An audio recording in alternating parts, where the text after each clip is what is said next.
ആദ്യം ശ്രീമതി അനിത കുമാരി, ഇന്ന് നിരാഹാര സമരം രണ്ടാം ദിവസത്തിലേക്ക് എത്തിയിരിക്കുകയാണ്. നിരാഹാരം കിടന്നിരുന്ന ഒരു ആശയെ മെഡിക്കൽ കോളേജിലേക്ക് മാറ്റേണ്ടി വരികയും ആശുപത്രിയിലേക്ക് മാറ്റേണ്ടി വരികയും ചെയ്തിട്ടുണ്ട്. ഇപ്പോൾ നിങ്ങളുടെ പ്രശ്നം ചർച്ച ചെയ്യുന്നതിന് വേണ്ടി കൂടിയാണ് ഡൽഹിയിലേക്ക് പോയതെന്ന് ആരോഗ്യമന്ത്രി വീണ ജോർജ് പറയുകയാണ്. പക്ഷേ അവിടെ അനുമതി കിട്ടിയില്ല എന്ന്. പക്ഷേ ഇങ്ങനെ ഡൽഹിയിൽ പോയി അവർ ചർച്ച നടത്തിയിട്ടും കാര്യമില്ല എന്ന് വിശ്വസിക്കുന്നവരാണോ? ഈ യാത്ര കൊണ്ടൊന്നും ഒരു പ്രയോജനവുമില്ല എന്ന്? അതെ സാർ, ഞങ്ങളുടെ കൂടെയുള്ള ഒരു ആശാപ്രവർത്തക ഇന്ന് സമരപ്പന്തലിൽ തളർന്നു വീഴുന്നു. ഞങ്ങൾ ജനറൽ ഹോസ്പിറ്റലിൽ അഡ്മിറ്റ് ചെയ്തിട്ട് അവിടെ ട്രിപ്പ് ഇട്ടിരിക്കുന്നു. കണ്ടിട്ടാണ് ഞാൻ ഇങ്ങോട്ട് വന്നത്. പക്ഷേ ഇന്നലെ പോകുമെന്ന് പറഞ്ഞപ്പോൾ തന്നെ ഞങ്ങൾക്ക് അറിയാമായിരുന്നു ഇത് ഞങ്ങളുടെ കാര്യത്തിനല്ല പോകുന്നത്, ആശമാരുടെ കാര്യത്തിനല്ല പോകുന്നതെന്ന്. കാരണം ആശമാരുടെ കാര്യം സംസ്ഥാന സർക്കാരാണ് ചെയ്തു തരേണ്ടത്.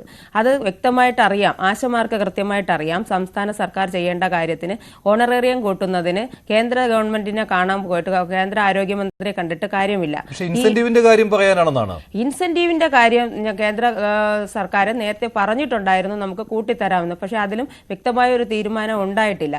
പക്ഷെ അത് കാണണമെങ്കിൽ അതിനൊക്കെ നിങ്ങൾക്ക് അറിയാമല്ലോ, ചാനൽ ചർച്ചകളിൽ പ്രവർത്തിക്കുന്ന നിങ്ങൾക്ക് കൃത്യമായിട്ട് അറിയാം, ഒരുപാട് കാര്യങ്ങൾ ചെയ്യേണ്ടതുണ്ട്. പക്ഷെ പെട്ടെന്ന് ചെന്ന് ആരോഗ്യമന്ത്രിയെ കാണാൻ ചെന്നപ്പോഴത്തേക്ക് അത് സാധിച്ചില്ല. അങ്ങനെ ഒരു അവസ്ഥയ്ക്ക് ഞങ്ങൾക്ക് വേണ്ടിയിട്ടല്ല പോയത്, ഞങ്ങൾക്ക് വേണ്ടിയിട്ടാണ് പോയിരുന്നെങ്കിൽ ഇന്നലെ 2 ദിവസം മുമ്പേ തന്നെ ഇവിടെ ചർച്ചയ്ക്ക് വിളിച്ചപ്പോൾ തന്നെ തീർക്കേണ്ട പ്രശ്നത്തിന് വീണ്ടും ഞങ്ങളെ തെറ്റിദ്ധരിപ്പിക്കാൻ വേണ്ടി ആരോഗ്യമന്ത്രിയെ കാണാൻ പോകുന്നു എന്നുള്ള രീതിയിൽ കേന്ദ്രത്തിൽ പോകേണ്ട ഒരു കാര്യവുമില്ല. ഞങ്ങൾക്ക് എത്ര തരാൻ പറ്റും, അല്ലെങ്കിൽ നിങ്ങൾക്ക് എന്താണ് നിങ്ങൾക്ക് ചെയ്യാൻ പറ്റും. ഇപ്പം ഞങ്ങൾക്ക് സാമ്പത്തിക ബുദ്ധിമുട്ടുണ്ട്, ഞങ്ങളുടെ അവസ്ഥ ഇപ്പോൾ ഇതാണ്, ഞങ്ങൾക്ക് മനസ്സിലാവും സാർ. അത് ഞങ്ങളുടെ സംസ്ഥാന സർക്കാരിന്റെ അവസ്ഥ ഞങ്ങൾക്ക് മനസ്സിലാവും.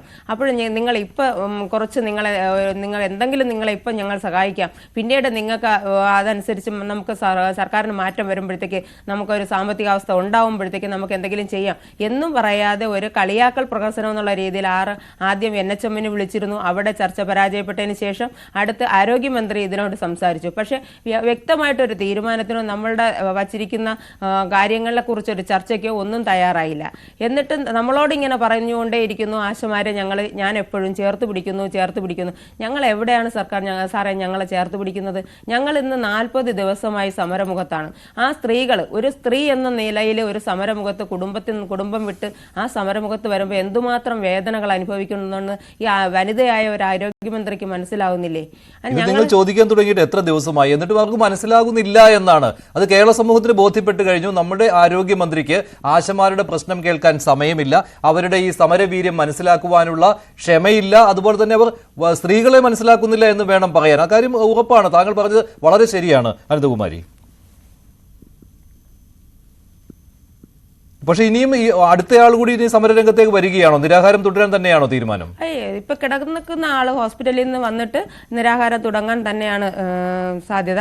അവര് നിരാഹാരത്തിൽ നിന്ന് പിൻവലിയാൻ ഞങ്ങൾ പറഞ്ഞായിരുന്നു. അപ്പോഴവർക്ക് അത് ഇല്ല, ഞാൻ സമരത്തിൽ തന്നെയാണ് എന്നാണ്. അതേ ആൾ തന്നെയാണ് തുടങ്ങി. എന്തായിരുന്നാലും അവര് അതിന്റെ ഒരു അവസാനം കണ്ടിട്ടേ പോകും എന്നുള്ള രീതിയിലാണ് കിടക്കുന്നത്. ഇന്ന് ഞങ്ങൾക്ക് പുതിയ ഓർഡറുകൾ, ഞങ്ങൾ കഴിഞ്ഞ 10-ാം തീയതി മുതൽ ജോലിക്ക് ഹാജരാവാതെയാണ് സമരത്തിന് വന്നുകൊണ്ടിരുന്നത്. ഇന്ന് 40 ദിവസം ആവുന്നു.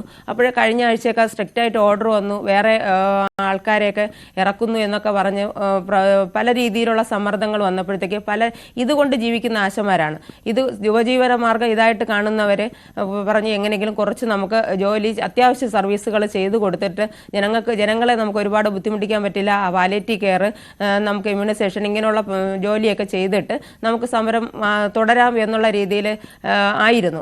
അങ്ങനെയാണ് എൻ്റെ ഹോസ്പിറ്റലിൽ ഞങ്ങൾ പോയി 13 പേര് വന്ന് ഹോസ്പിറ്റലിൽ ഡോക്ടറെ കണ്ടു, കാര്യം സംസാരിച്ചു, എഴുതി കൊടുത്തിട്ട് ഇന്ന് സ്ട്രിക്റ്റ് ആയിട്ട് ഓർഡർ വന്നിരിക്കുന്നു, ഒന്നുകിൽ സമരം അല്ലെങ്കിൽ നിങ്ങൾ നാളെ മുതൽ വർക്ക് ചെയ്തോണം. അതിലെന്താണ് വ്യക്തത? അന്ന് ഓരോ ദിവസവും സമരമൊത്ത് പോകുന്നത് ആരൊക്കെയാണെന്ന് വ്യക്തമായിട്ട് റിപ്പോർട്ട് കൊടുക്കണം എന്നുള്ളതാണ് പറഞ്ഞിരിക്കുന്നത്.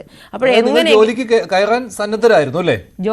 കയറാൻ സന്നദ്ധരാണ് സാർ. കാരണം ഞങ്ങളെ ഫീൽഡിൽ നിന്നും കിടപ്പ് രോഗികളുടെ വീട്ടിൽ ട്യൂബ് മാറ്റുന്ന അങ്ങനെയുള്ള ബുദ്ധിമുട്ടുള്ളവരെല്ലാം വിളിച്ചുകൊണ്ടിരിക്കുന്നു, കുട്ടികളുടെ കാര്യത്തിന് വിളിച്ചുകൊണ്ടിരിക്കുന്നു, ഗർഭിണികൾ വിളിച്ചുകൊണ്ടിരിക്കുന്നു. അവരെ കാര്യങ്ങൾ നമ്മൾ എത്രയെന്ന് വെച്ചാൽ ഒരു സാമൂഹ്യ സേവനം എന്നുള്ളത് മറ്റുള്ള എന്ത് കാര്യം വന്നാലും നമുക്ക് ഒഴിവാക്കാൻ പറ്റാത്തൊരു കാര്യമല്ലേ, ഒരു അവശ്യ സർവീസ് അല്ലേ. അപ്പോൾ അത് നമുക്ക് എത്ര കണ്ടാലും നമുക്ക് കണ്ടില്ലെന്ന് അടിക്കാൻ പറ്റാത്തത് കൊണ്ടാണ് ഞങ്ങൾ അതിലും അത്യാവശ്യ സർവീസുകൾ ചെയ്യാമെന്നുള്ള രീതിയിൽ ഡോക്ടറോട് ആ കാര്യം പറഞ്ഞു പോയത്. അപ്പോഴും ഡോക്ടർ പ്രത്യേകിച്ചൊന്നും പറഞ്ഞില്ലായിരുന്നു. പക്ഷേ ഇന്ന് അത്യാവശ്യം ഓരോ ദിവസവും സമരമുഖത്ത് വരുന്ന ആശമാരുടെ എണ്ണം കുറയ്ക്കുക, അവരെ എങ്ങനെയെങ്കിലും ജോലിയിൽ പ്രവേശിപ്പിച്ചിട്ട് ഈ സമരം പൊളിക്കുക എന്നുള്ള ഒരു പ്രധാന ഉദ്ദേശം മാത്രമേ ഉള്ളൂ. ആ രീതിയിലാണ് ഓരോ ദിവസത്തെയും ഇത്. ഞങ്ങൾ ഈ 40 ദിവസം ഞങ്ങൾ പിടിച്ചു നിന്നു. ഒരുപാട് സമ്മർദ്ദങ്ങൾ അനുഭവിച്ചാണ് ഞങ്ങൾ പിടിച്ചു നിന്നത്. അല്ല, ഇതിപ്പോൾ ഈ മാസത്തെ ഓണറേറിയവും നിങ്ങൾക്ക് ഉണ്ടാവുകയില്ല? ഞങ്ങൾക്ക് ഓണറേറിയവും ഇല്ല, ഇൻസെന്റീവും ഇല്ല. കാരണം ഞങ്ങൾ 10 ദിവസം വർക്ക് ചെയ്തിട്ടാണ് ഇവിടെ വന്നത്. അതിനുശേഷം ഞങ്ങൾക്ക് ഈ മാസത്തെ ഓണറേറിയവും ഇൻസെന്റീവും ഇല്ല. പക്ഷേ ഈ സമരമുഖത്ത് ഇവരുടെ ആശമാരെന്ന് പറയുന്ന ആശമാരുണ്ടല്ലോ, ഇവൻ എപ്പോഴും പറയുന്നത് മന്ത്രി എം പി രാജേഷ് പറഞ്ഞു നിങ്ങൾ ഏകദേശം 1.5% മാത്രമേ വരുന്നുള്ളൂ. ഞങ്ങളുടെ യഥാർത്ഥ ആശമാരെന്ന് പറയുന്ന ആശമാരുണ്ടല്ലോ, അവർക്ക് കറക്റ്റ് ആയിട്ട് നിങ്ങളും യഥാർത്ഥ ആശകൾ തന്നെയാണ്. അവരോട് മറിച്ച് പറയുന്നവരോട് പോയി പണി നോക്കാൻ പറയണം. ഞങ്ങളുടെ യഥാർത്ഥ ആശമാരായിട്ടല്ല ഇപ്പൊ അവര് കാണുന്നത്. ഞങ്ങൾ അവിടെ ഇരുന്ന് ഓരോ ദുരിതങ്ങൾ അനുഭവിക്കുമ്പോഴത്തേക്കും അവരിരുന്ന് കൈകൊട്ടി ചിരിക്കുകയാണ്. ഞങ്ങൾ 5-ാം ദിവസം മുതൽ സമരത്തിന്റെ ആ ചർച്ചയ്ക്ക് വിളിച്ചു, പരാജയപ്പെട്ട ശേഷം ഞങ്ങൾ അപഹസിക്കാൻ തുടങ്ങിയതാണ്. ഇന്നും പറയുന്നു ഏതെല്ലാം രീതിയിലുള്ള അവകാശങ്ങളാണ് ഞങ്ങൾ സഹിക്കേണ്ടി വന്നത്. അതിലിപ്പോൾ ഏറ്റവും ഒടുവിൽ പറഞ്ഞിരിക്കുന്നത്, ഇപ്പോൾ ഇന്ന് പറഞ്ഞ കാര്യം, നേരത്തെയും ഇതൊക്കെ പറഞ്ഞിട്ടുള്ള കാര്യങ്ങൾ തന്നെയാണ് എങ്കിൽ പോലും നിങ്ങൾ കേന്ദ്രത്തിനെതിരെ ഒരക്ഷരം പോലും മിണ്ടുന്നില്ല എന്നാണ്. കേന്ദ്ര സർക്കാരിനെതിരെ ഇവിടെ സംസ്ഥാന സർക്കാരിനോട് ഓണറേറിയം കൂട്ടിക്കോ എന്ന് പറയുന്നു. പക്ഷേ ഇൻസെന്റീവിന്റെ കാര്യത്തിൽ നിങ്ങൾ മിണ്ടുന്നില്ല. അതുകൊണ്ട് നിങ്ങൾ ഈ BJP-യുടെ പിന്തുണയോടുകൂടി നടത്തുന്ന സമരം എന്നാണ്, BMS-ന്റെ പിന്തുണയുണ്ട് എന്നൊക്കെയുള്ള കാര്യങ്ങൾ വരുന്നുണ്ട്. അങ്ങനെയൊക്കെയാണ് എതിരാരോപണങ്ങൾ വരുന്നത്. ഞങ്ങൾ എല്ലാ പാർട്ടിയിലുള്ള ആൾക്കാരും ഉണ്ട്. അന്ന് മുതൽ പറയുന്നു എല്ലാ പാർട്ടിയിലും ആൾക്കാരും ഉണ്ട്. കേന്ദ്ര സർക്കാരിന്റെ പ്രതിനിധികളെ ഇന്നും ഞങ്ങളുടെ സമരപന്തലിൽ വന്നിരുന്നു. അവരോടും ഞങ്ങളെ ഇൻസെന്റീവിന്റെ കാര്യം അത്യാവശ്യമായിട്ട് അതിന് എന്താണോ കൂട്ടിയത് അതിന്റെ റിപ്പോർട്ട് ഞങ്ങൾക്ക് അടിയന്തരമായിട്ട് തരണമെന്ന് ഇന്നും ഞങ്ങൾ ആവശ്യപ്പെട്ടിട്ടുണ്ട്. ഞങ്ങൾ അവിടെ വരുന്നവരോട് ഞങ്ങൾക്ക് ഐക്യദാർഢ്യമായിട്ട് വരുന്നവർ അത് ആരൊക്കെ ആയാലും അവരെ ഞങ്ങൾ ഇരുകൈയോടുകൂടി ഇന്ന് വരെ സ്വീകരിച്ചിട്ടുണ്ട്. ഇവർ വരാതിരിക്കുന്നതിന് ഞങ്ങൾക്ക് കുറ്റം പറയാൻ പറ്റില്ല. ഇവർ ഞങ്ങളെ കാണുന്നില്ല, കേൾക്കുന്നില്ല. ഞങ്ങളെ കാണണം എന്ന് വിചാരിച്ച്, ഞങ്ങളുടെ അവസ്ഥ മനസ്സിലാക്കണമെന്ന് വിചാരിച്ച് ഞങ്ങൾ ആ സമരപന്തലിലോട്ട് വരുന്നവരെ ഞങ്ങൾക്ക് സ്വീകരിക്കാതിരിക്കാൻ കഴിയില്ല.